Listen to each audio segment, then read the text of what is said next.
All right, so I want you to think about a compliment you received that didn't do what it was supposed to do. A time when someone told you that you were beautiful, that you were wanted, that you were chosen. And for whatever reason, it didn't land the way you thought it would. It didn't give what it should have given. Hold on to that because that's what we're talking about today. Welcome back to the Yes Work podcast. I'm Lady B, and I'm here today with Dr. Blair. And Dr. DQ. we are going somewhere today that I think a lot of people have been afraid to go. We're not talking about women who don't know their worth. We're talking about women who do, or who think they do, and still feel like they're not enough. Still seeking, still measuring, still watching to see who is looking. This one's for all of us who are seeking confirmation, validation, and affirmation. And even in saying that, I want to acknowledge that we're going to use a lot of words today in this episode that sound like they mean the same thing, but really they don't. Like desired, admired, wanted, valued, chosen. I've used all of those words to describe what I was looking for at different points in my life. And I'm sure you all have too. And I am not sure I knew the difference. So let's talk about it. Yeah, I think it's important to note that those are not interchangeable experiences. To feel desired versus to feel valued, to feel chosen by someone, to be admired.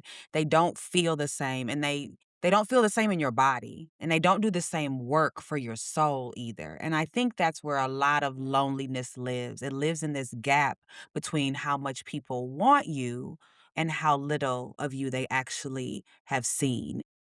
And I think that's where a lot of the loneliness lives, in this gap between how much people want you and how little of you they've actually seen, how little of you you've revealed to them. That gap is really at the heart of what we're going to talk about today in this episode.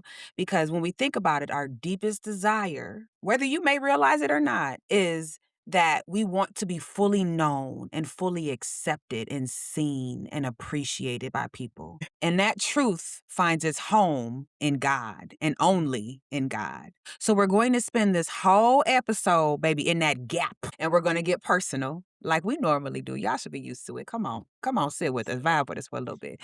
So if someone told you right now and genuinely meant it, you are desired versus you are valued, what's the emotional difference? What in your body feels different as opposed to what Webster would tell you as far as the definition? So, ladies, I got to pose it to you. What do you feel emotionally when someone tells you that they desire you or that they value you? So You want to start? I, You want me to I guess start? I'll start this time. Yeah. So, when I think about someone desiring me, it's a lot of external, right? So what you see on the outside is what you like, right? You desire to be in my presence, right? Based off of what you see. You desire to get to know me based off of what you see. You desire to talk because you think that I am a certain type of person, or you're going to have this type of conversation. So I think when I think about desire, I think about want and the external component of what someone looks like.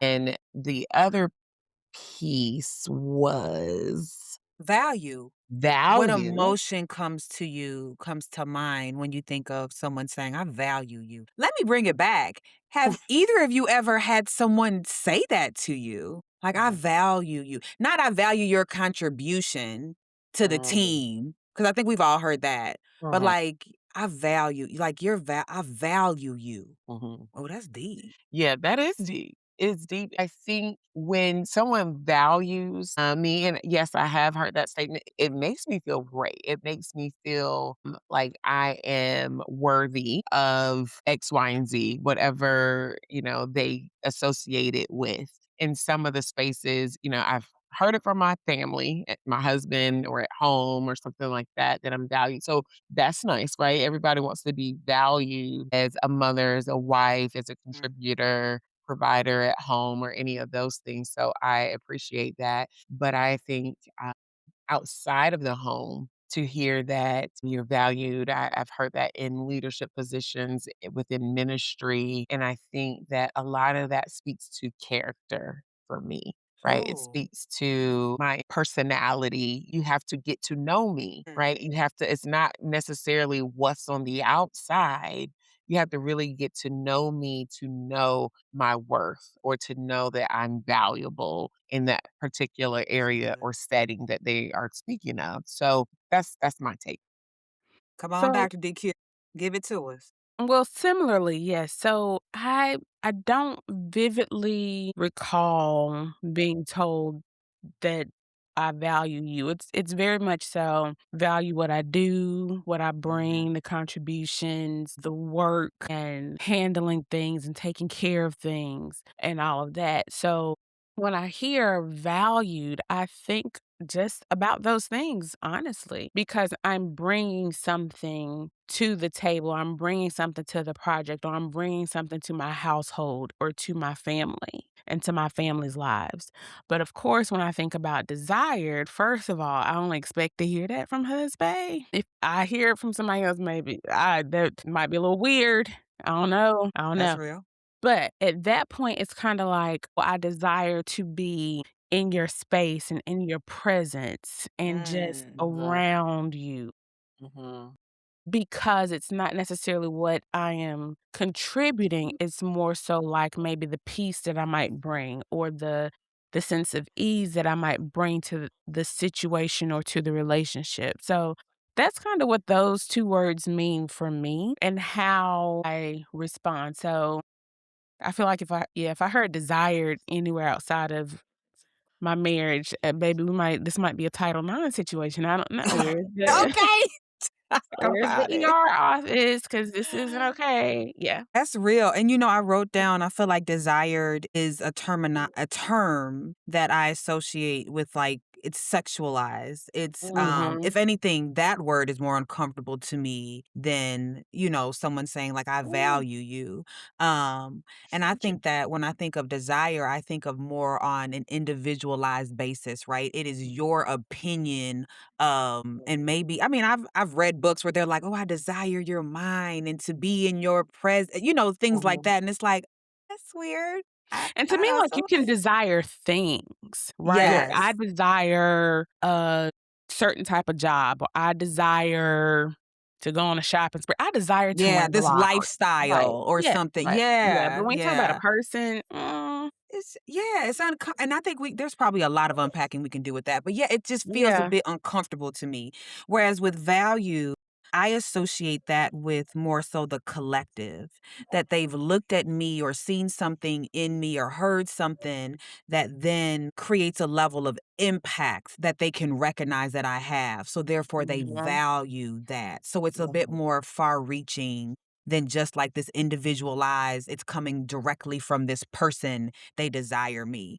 And I mm, think what's happening here is desirability, it's always a verdict someone else delivers. definitely, yeah. It's not mm, something you generate. It's something Mhm, you receive. And the problem with mhm, building your sense of self around a verdict is that, baby, we can bring the legal, right? A verdict can always be appealed. It can be reversed. That thing can stop coming, right? As far as, I desire, all of a sudden they're not saying that no more. They're not acting the same way.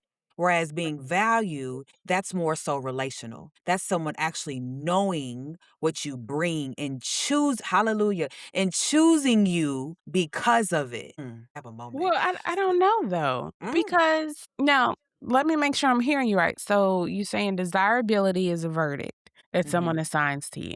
Yeah, Can't they yeah. also assign value to you if they feel like you don't bring anything to the mhm, relationship See, I or think the that workplace? yeah, and I think that's a really good piece, right? I Mhm. think the value part of it, and when we think about the relational piece of it, when being fully present or being fully seen, and them making, um a conscious decision to say that that's something that I want to be a part of my aura, my essence, my experience. It then shifts it a little bit, right? Because then it's proclaiming what is already present, as opposed to desire is me trying to name something and give it to you in a sense. But I think Mm, that, I mean, I think that people absolutely, just even the way that you phrase it, Dr. DQ, as far as like, can they assign you value? People can try, but when you know who you mm, are, oh, hallelujah, and how you in whose image you were made, right? And I mhm, think it goes back to, like, I tell both my children, right? The only opinion that matters is yours and God's. And in the mhm, word, he tells you exactly who you are, that you are perfectly made, that you are destined for all these things, all the promises he has for you. So no one can take that away. They can try, they can't right? And take they can try to generate these opinions about you. And I think maybe that's the difference between desire and value. My mhm, value rests in him, Mm. mhm, and it can only be perceived potentially when I am known, when I'm able to show myself. And so it's not associated with like past performance and all of these things. It is not associated with what you look like. It's your aura, it's your essence. It Mm. is who God has ordained you and willed you to be. And I think that those are not the same experiences. They don't feel the same, nor do they do the same thing for you. And I think most of us have spent a lot of time chasing that first one. I want to be desired. I want to look this way. I want people to think of me this way, mhm, as opposed to finding out who they are in mhm. Christ. Because then, baby, again, already qualified. I don't need you to say nothing to me. I am a righteous woman of God. You can try to tell me Well, otherwise. there you Oh, have it. God. That That's was it. good. Yeah, we done made it to the end of the episode, Well, let right? me I tell know, you. right? Just because and I love that you presented that, Dr. DQ. That question is really because I think people are sitting in this space and they're waiting to be assigned value. From the They're wrong waiting person. for that verdict for someone to say that you are good enough, you are worthy, you are beautiful, you are these things. And I don't need it. Not from Mm-mm. them. You don't Oh, need it. that's You're right. good. That's real good. Thank you for coming to the Yes Month podcast. We'll see you next week. That was good. So good. I think that's the big takeaway from Yeah. this episode is that society has us looking for people to give us value. We're over Yeah. there looking at work, in relationships, we're looking Yes. for that. Yes. Baby, But I just had to pull out my sheet. Oh, no, keep going. Keep going, Lady B. Keep going. yeah, but God really, He is. He Yes. is the only one that can place that and it's already in us. So this desirability is Mm, what we are seeking. That's the cultural piece. That's what we're seeking in the world to be desired, to look a certain way, that external appearance. love And that. And I think it aligns with one of our pillars, the activation piece. A lot of people will walk, and I think immediately to like healing. They're like, Lord, heal me. Lord, heal me. Lord, activate the healing in me because it's already in there. It's mhm, already in us. I had to pull out my little sheet, y'all, my little I am, mhm, what the word says. We are a child of God. We are redeemed from the hand of the enemy. We are forgiven. We are saved by faith through grace. We are justified. We are sanctified. We are delivered. We are sons and daughters of God. We are getting all our needs met by Jesus. Mhm. Philippians 4:19. We are casting all our cares on Jesus. All of these things, we are already all of these things. So no one can give me value because the word, the blueprint, my guidebook tells me all of these things. I mhm, already come on. I am an imitator of Jesus. I am the light of the world. Matthew mhm. 5:14. Can't nobody tell me my worth and value Can't when nobody take God it already away. done can't take it Can't away. take it. And I think that's what we forget. Like, no one can take it from you. You have it. Yes. God has given you and equipped you with every single thing Every day. that you need. Right. And so, Yep. again, if you go back to our last episode, we're operating out of fear, Yes. Yep. operating in fear. Right. But if we remove that, then yeah, absolutely. We can walk in Mhm. discernment. We can walk in our calling and our Yeah. purpose that He's already gifted us with.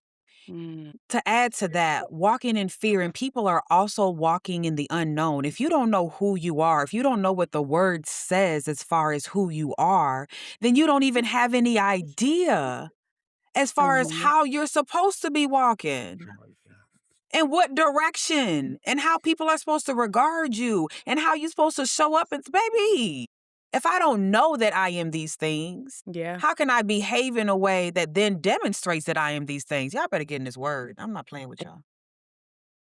I ain't playing with y'all. So now that we have elaborated on the words that we're using, right? The Mhm. primary terminology for today's episode, let's get personal Mhm. because I think the intellectual discussion is very interesting, but the honest version is where it's going to get real. So there have been times, and I think other people can relate to this as well, when I got more attention, and with that more attention, I became a little more anxious because I'm wondering, can I perform? Can I live up Mhm. to the the attention that I've received? Mhm. And then, like, those compliments created pressure to continue to be great, to continue to perform. Yes. We've talked about being performative, right? Anybody Mhm. else can relate to that? Like, Oh, yeah. what's going on? Let's talk about it, ladies. Y'all, I got a ridiculous story. Because and it's gonna seem so minor, but I hope that people can see how it's transferable to other areas. My husband and I went out. It was I don't know how who knows? I don't know the last time we went on a date. But he was like, "Let's go to the movie." I'm like, "Oh, Lord, I'm in the bed already." I'm like, "Golly." I get up, I get dressed, and we're walking out the door and he was like, "I just want to say like thank you for like getting dressed and just and in my mind, I didn't have even today, I Mhm. have on this regular little Shein dress, y'all, real basic because I just wanted to be comfortable today. And, and everybody in the family, the baby boy, my daughter, like my husband, you look really nice today. And I'm like, I just threw this thing on. But his comment around, like, I know my other friends and they talk about how their wives don't even like they just throw on a t-shirt and and there are days, hey, where you gonna get Mhm. this t-shirt and these joggers. And he was like, but I appreciate that you like, I said, let's go out and you put on something nice. And I was like, okay, y'all, my brain went to God dang, now I gotta dress nice. This was nice, so I gotta maintain this level of niceness so then you don't put me in the category of your friends' wives who apparently don't care how they look. I just always gotta make sure I got lip gloss and some earrings on. And now I gotta maintain it. But it created like a little sense of pressure around, okay, make sure you look good because he care about it. He appreciate it. It's something that other folks, don't necessarily have in their relationships.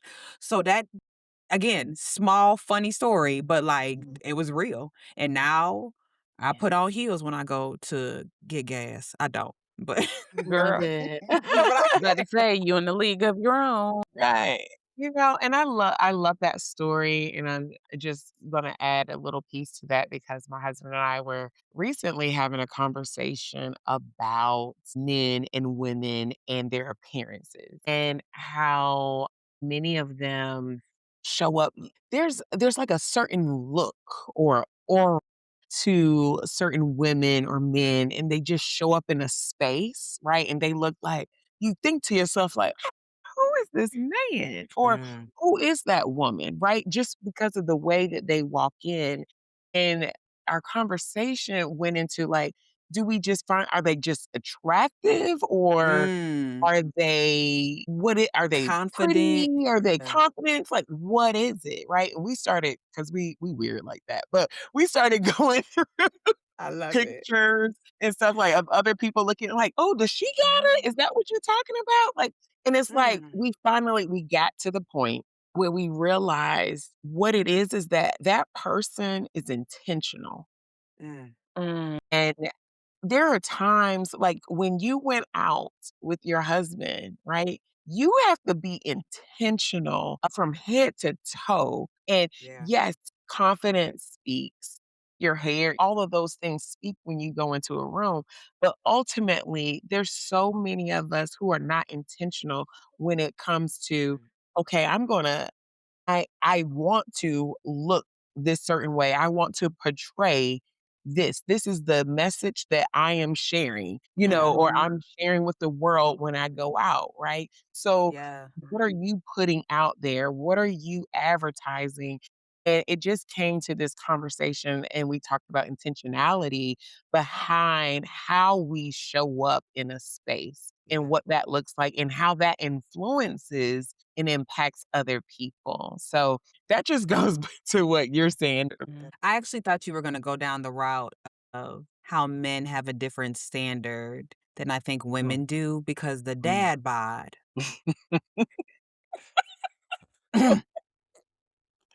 I they won't done go made this there, but thing baby, they done made it okay. But God mm, forbid a woman just have a child and 9 months later don't have a flat stomach. It's like, "Dang, what you gonna are you gonna take care of yourself or no?" But mm. my Girl, husband's still that's a pregnant. whole 'nother episode Oh, when we talk That's a good about approach. motherhood and just the physical tolls, the Mhm. unspoken experiences, what a lot of guys are oblivious to, and society as well. Girl, that's a whole 'nother episode. Mhm. That's good. so I'm glad you didn't go that route. But there are definitely there's a double standard. I think that there's Mhm. a double, and there are absolutely men out there who they like. Listen, I got to keep these arms, keep these calves, keep all everything tight and right. And I think that our society has created a standard of a lackadaisical standard when it comes to one gender over the other, which then Mhm. again perpetuates this desire to be desired. Mm. Because now I'm competing with all these other women that are trying to be chosen by these men when Or on the other hand, when it's like you feel like keeping up with that level of appearance and desirability is out of reach that you just stop trying altogether. Mm. Child, I You ain't there yet. know, it's them sweatpants is comfortable. Gotta Okay, them Real comfortable. slides. just keep your toes done. I can't even walk in heels no more. I done got real comfortable Okay. Kobe did that in my because I flat. used to every day I would walk into the office with heels on, and Kobe Yeah. said, "Sit down," and I said, "Well, shoot, Mm, let me donate these Mhm. things." Hey, I don't Mhm. need them no more. and then when we think about this too, this actually makes me think about work a little bit, right? Like when I've given presentations and I surprised people because I only do fabulous, I only do excellent, right? And I Yeah. surprised people, and this was when I was first getting started, like, "Oh" now granted, I'm a teacher, so I know how to get up and say something, but to do it in front of adults, people like, "Oh, you did so well," and in my mind, I'm like, "Well, what did you think?" But now I have to make sure that I continue to give that Mm. excellence. Yes, it was a compliment. I do think they were genuine, I don't think it was a backwards compliment. But yes, they were giving that compliment, but now it's like, okay, let me keep giving you my A game. And so there's that need to repeat and continue to outdo myself as far as taking that attention I got and it increasing the pressure for me to continue to produce. So we've Yeah. talked about physical, we've talked about appearances, but I just think it also kind of ties into that workplace as well. It brings up the idea of what what are they drawn to, right? What did you represent, or what version of you have they constructed in their Mm. mind that they were drawn to? Because I think about whenever I get or any of us have gotten those comments, and our go-to is like, well, what Mhm. did you expect? Because I Mhm. always present like this, or I'm Mhm. always articulate, or I'm always so what image, what narrative do you have of me that you would then be surprised that this is how I show up? So it goes back to that underlying issue of wanting to be fully known and fully seen. Because then you're not going to be surprised because you know that this is a side of me. I could put this on. And you're still getting the authentic me, but it's a Mhm. different audience, right? So I'm intentionally code switching so that they can receive the information that they need to receive. But this is me. So it's that again, Mhm. who do you think you know? Like, what am I presenting? Or so it can become a vicious cycle as far as like, Or what are they assuming? yes, Mhm. yes. You Mhm. don't know me. Let's just say that. You don't know. I, I tell my kids that all the time. You don't know me. You've only known me for these 11 years. You don't know me. There's a lot of me you don't know. It's a whole lot. It's a A whole lot. lot. So I feel like we've kinda talked a little bit about why This actually why these compliments actually add more pressure rather than relief. But I think it's important for us to call out too that this is just that added layer of exhaustion that a lot of Black women experience from trying to continue to put out excellence because those compliments, while they're probably genuine, they're still highlighting the fact that we are under observation. We're constantly being watched. We're being critiqued. Yes, that presentation or that outfit was beautiful, it was awesome. But what if the next one, for whatever reason, might not be? That's exhausting. So there is a particular kind of insecurity that only shows up after someone has paid attention to us. Mhm. Being seen does raise the stake of being unseen or misinterpreted. Okay. Yes, Dr. DQ, that misinterpreted piece, I think, is really where I want to shift us because when we think about that, that is grounded in culture and it's absolutely structural, especially as we think about how we show up as women of color. We Mhm. have a more particular insight into how we're supposed to present and how we're supposed to show up in order to avoid those misinterpretations, in order to avoid fitting into whatever stereotype someone may have in their mind about who we are, how loud we are, if we're angry, if we're vocal, if we're emotionally expressive, all these things. And what's wild to me is we know women who have done all the things. They have built the platform, they've gone through therapy, they've gotten the relationship that they were seeking, they lost the weight, and they still feel this pressure to present a certain way so that someone can fully know them, so that someone doesn't fill in the gaps as far as what they think about you as a person. But what that doesn't tell us is what's actually going on underneath. And I think that culture points us in this direction, especially as it relates to social media. So social media really brings in this cultural perspective because of the attention that we seek. And we talked about it in past episodes when we talked about how you're connecting with people, whether that's through social media or the chat groups or whatever it is, and how that's not real connection. But social media has us looking for attention in a certain way. The metrics, right? When you post something, you're going to look to see how many likes you got. You're Mhm, looking for those mhm. feedback loops and if people are commenting and how many people viewed and hearted, especially if you out here and you trying to be an influencer, you trying to get them numbers up. And those feedback loops teach your nervous system that you are only valuable as your engagement rate increases. Okay. So when you post a video or a short or a TikTok and it doesn't perform the way you expected, like what does that mean for you, listeners? Like how do you respond to that? What happens on the inside? And what do you tell yourself after you don't get that metric of success that you're looking for? And is there a way that social media has changed the experience of how we present ourselves, the way that we are comparing ourselves, what we are making public to other people? So these are the things that I think are really important to bring in as we consider how culture has really shaped, especially now in 2026, what we think Mhm. about as we're presenting ourselves and what image we want people to have of us. I love that. You know what? I think that their thinking is I'm not desirable.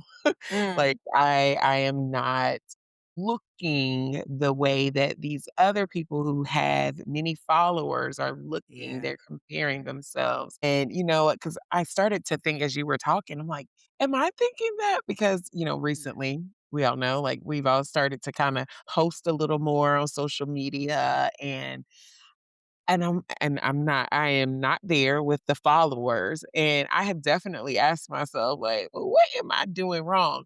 But I blame mm, mine mostly on the technology, like, I don't know what I'm doing, but once I know what I'm doing, I'm make it happen. But I do yeah. think that a lot of women are just again, they're comparing themselves. But I wanna touch on that, Dr. Blair, some of the things you said or add to it, because another thing that we can name is that this hierarchy that you're talking about and the feedback loop, it doesn't just come from men or from media, right? Mm, Women are also, it's coming yes. from women. Yes. Women have internalized and enforced it. Yep. There's a real and complex phenomenon where women compete for Yeah. positions within a system that they didn't design and Come can't on. fully opt out of, right? Yep. And in Black Okay. women's spaces, specifically, colorism, Yes. body type, Mm. the hair texture, Mhm. Yes. proximity to whiteness, Girl, all that paper bag test that people the Mhm. still paper bag test, girl, don't get yes. Mhm. all of that shapes how desirability gets assigned. Oh, So then there's the language about dating itself, right? And this kind of bothers me. The being Mhm. picked, being selected, being chosen. Oh my gosh. So that framing in those words is inherently passive. It places the woman as the object of being evaluated. Mm. That right there rubs me the wrong way, and it's communicates that we're to be evaluated instead of us being able to make a choice and make a decision ourselves. And so when you organize your romantic life around whether or not you're being chosen or selected or picked, Mm. what does that do to somebody over time? It in my personal mm, opinion, I just think that it's gonna make you try to do things for the wrong reasons. Like you're seeking that attention Yeah. instead of just doing something for yourself. You know, you want to put on that red lip, put it on. Don't put it on like, oh, I heard, these men I'm gonna go somewhere and get me a man tonight. This is No. my man catching lipstick.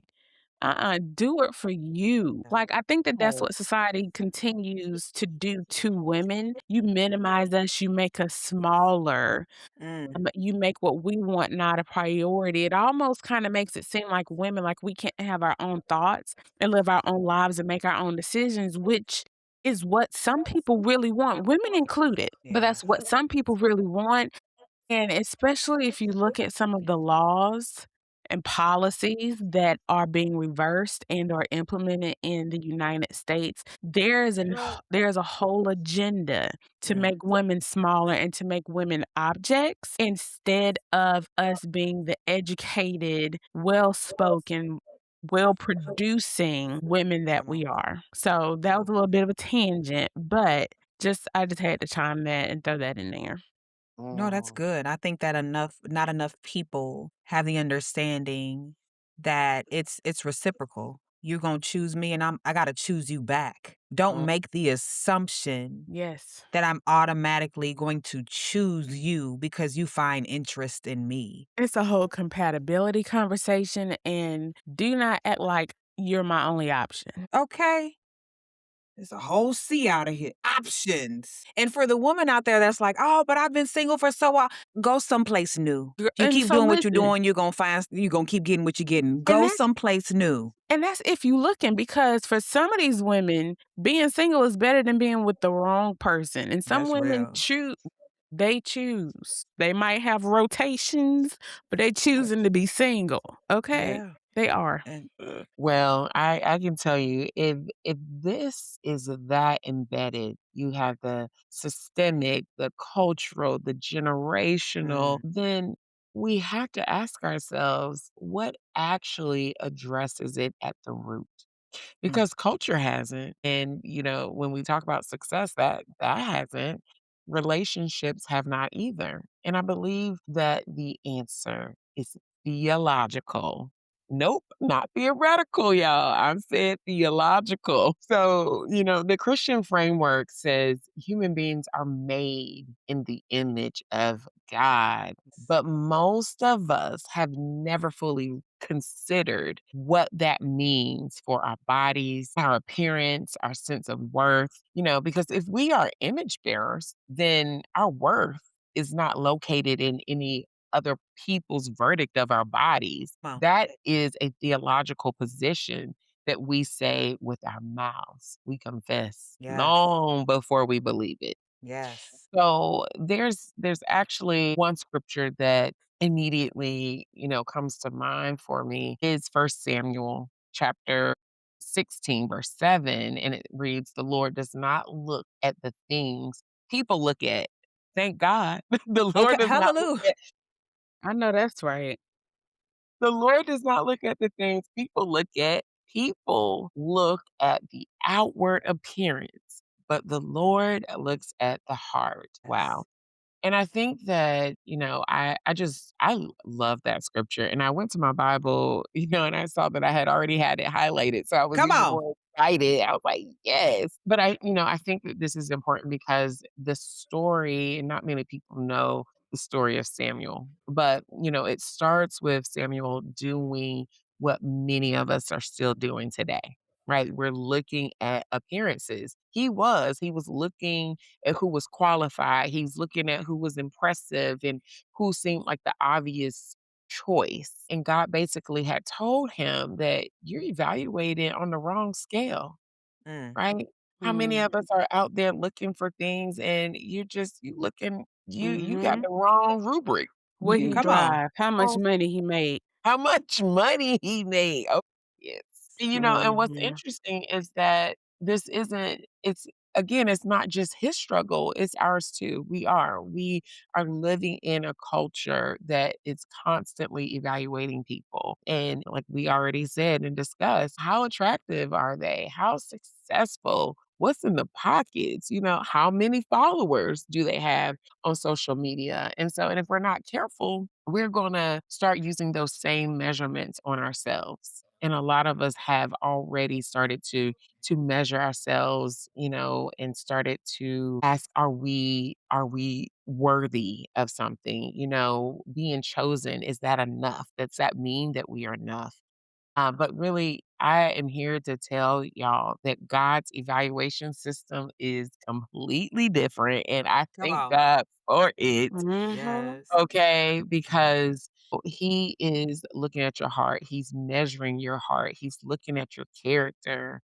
And, for me, I think that's the real challenge of this conversation is that can I believe I'm valuable before I get the compliment? Mm. 'Cause you are. Can I believe that I am worthy before someone chooses me? Can I believe what God says about me more than I believe the verdicts of other people? Because if my worth is coming from God, as we have discussed, like we had that early on. I said we ready to end it early on Okay. because, if my worth comes from God, his view of me, then it doesn't rise and fall on who's paying attention to me. It doesn't matter what their view of me is. So, Let me just add because there's 5 different love languages out there Mhm. that people will talk about. Words mhm, of affirmation and physical touch actually are my 2 mhm. lowest, and my husband hates it. Wait, no. They are. They're my 2 low don't judge me, y'all. Acts of service is my top love language. Okay, because 'cause I'm Oh. like, "Yep, Lord, soften her heart." Yes, Lord, please, please. But I used to get from my husband all the time, like, "You don't know how to take a compliment." And I would tell him, I said, "But the things you tell me, I tell myself every day. So when you Mhm. say you look beautiful, I'm like, I already done told myself that 3 times since I done passed this mirror." So it doesn't Mm, like and I think we can unpack that too, like "Well, I done told you you're beautiful," like, respond to that, like, "Thank you." And Mhm. I know what I look like and I know who I am and I so that just resonates with no, me as far as like I don't need to receive that message from nobody nobody. because I already know who I am and what I think about myself and how much I love myself. Like I am my biggest fan. And maybe Mhm. to others that sounds like, "Oh, you can see that." Okay. You know what I'm saying? I am my own first love. Like I just and I know this again grounded even before I knew the word and what God thought of me. Like that was a part of me. And I know that there's enough women out there that don't have that. So I need you to get to the point where you're not seeking that because you already done Mhm, told yourself that thing. So you mhm. don't need to get it from anybody because you may not get it every day. My husband don't tell me every day I look good. Maybe because he knows at this point I don't want it or need it. But I want you to Right? stop saying that, because Mm, if we're he singing. stops complimenting you. my son will come right on in, y'all. Cause let me tell you about my No, no, baby no, but you boy. don't need it from nobody, remember? That's what you was I just don't. saying. I don't. So if he did stop, I probably wouldn't But know. But I no, think because when I said it, you was like, "If he stop, I just get from somebody else." That's I what you well, just said. I yes. Oh, And my baby's the so my even with my daughter, who is this beautiful internally and externally. Like, I will have her stand next to me and I'm like, girl, tell Mhm. yourself something about yourself. What you look like today? I Mm. look good. I was like, yeah, your knees a little ashy though. But you gotta listen, raise them up. Come on. You gotta be intentional about what you're looking like. You can't have this beautiful Yeah, hair I and agree. lip gloss be shining, looking like you just ate some fresh Yep. I chicken try to help wings. my son too, girl, Okay. because I Baby, be looking and your like Willow Smith, ankles, my lip gloss is popping. it be mm, popping. But we have those moments of like, tell yourself this. I Mommy, love how you that. think I look? So I hope I that love there's that. women out there saying, like, man, I'm gonna start telling myself that I am these things. Yeah. mhm. Talking about if we go again back to our secular days, looking in the mirror, talking about, ooh, I think my butt getting big. Girl, even if you got a flat Mhm. butt, tell yourself your butt is big if it's gonna make you feel better. Imma It's do bigger that. than somebody else's. Yeah. 'Cause I Imma ain't do got that. nothing back there. Nothing back there. All right, y'all. So before we give you guys anything to do, we talked about a lot. So let's just check in, right? Okay. Listeners, pause, breathe, inhale, okay? Because we did talk a lot about a lot of different things today, and some of it may have landed differently. So maybe you're someone who's always been told you're beautiful. People have said it your whole life, and this episode just kind of names something that you haven't been able to explain. That those compliments never gave what they were supposed to give. They felt fake or surface level. And maybe you're someone who's never felt like you were desired. Like, never been the one people looked at, never been deemed the most beautiful in the room.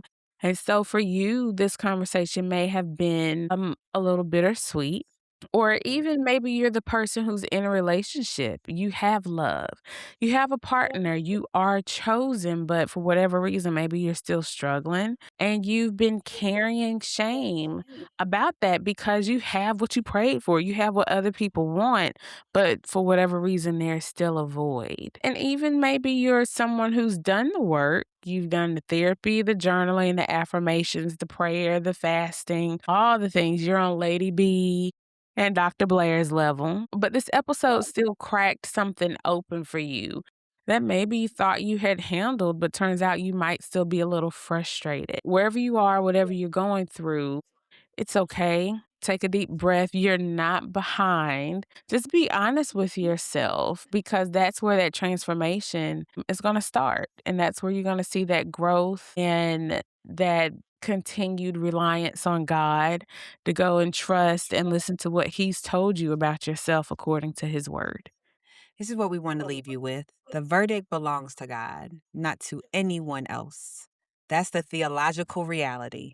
As Lady B told us, right? That's the theology behind it. The practical question is, what does that actually look like? We said in the beginning of this episode that we was going to stay in that gap. There's this gap between knowing who you are and wanting to live in what God says you are destined to be and then actually living in that thing. And a lot of us are stuck with just trying to figure that out and really allow that to actualize in our lives. So we're going to give you a few questions to sit with. You don't have to answer them right now, but write them down. Mark this, clip this little section right here so you can come back to it. But don't skip them. It's important that we sit in this comfort. It is important that you feel the things that you're feeling because this is probably the exact place where you need to be and you need to spend some time. So let's think about it. When was the first time you became aware that your appearance was being evaluated? And how did that moment shape the way you move through this world? For some of us, it could be when we were really small, the compliments we received. I've worked with some amazing youth, and it's amazing and heartbreaking to hear that they heard growing up, you're beautiful, you're amazing, you're all these things, and they didn't believe it. So, where's the disconnect as far as what you are hearing and what you are internalizing? Think about your relationships, romantic, your friendships, your family dynamics. Where do you genuinely feel like you are known, not just admired or desired, but valued? What's the difference between those experiences? What does it make possible in you and for you to know that you're fully seen and known? We always want to leave you with a yes. Right. So we're going to switch it up a little bit and give you a yes statement. This is something you can carry with, say it out loud, write it down, come back to it. This week, I choose to notice the difference between being seen and being known. I will not mistake someone's attention for their understanding of me. And I will begin to practice letting the right people in, not to be admired, but to be known. Let that be your statement. Stick with it, write it down, look at it continuously, out of sight, out of mind. So make it present so you can reiterate this throughout the week. I love that. So thank you. Thank you for sitting with us in this one. This topic was a lot to unpack. We asked a lot of us and you, and we believe that's exactly the kind of work that changes things. So go ahead, pause this for me. Pause right now, leave a comment, and let us know your thoughts on Yeah, today's episode. And then you can resume. I love So, it. yeah, we want to hear your feedback. We want your comment. We want to engage. We'll see you next time. Until then, keep doing the yes work. Yes. Bye. Bye, Bye. y'all.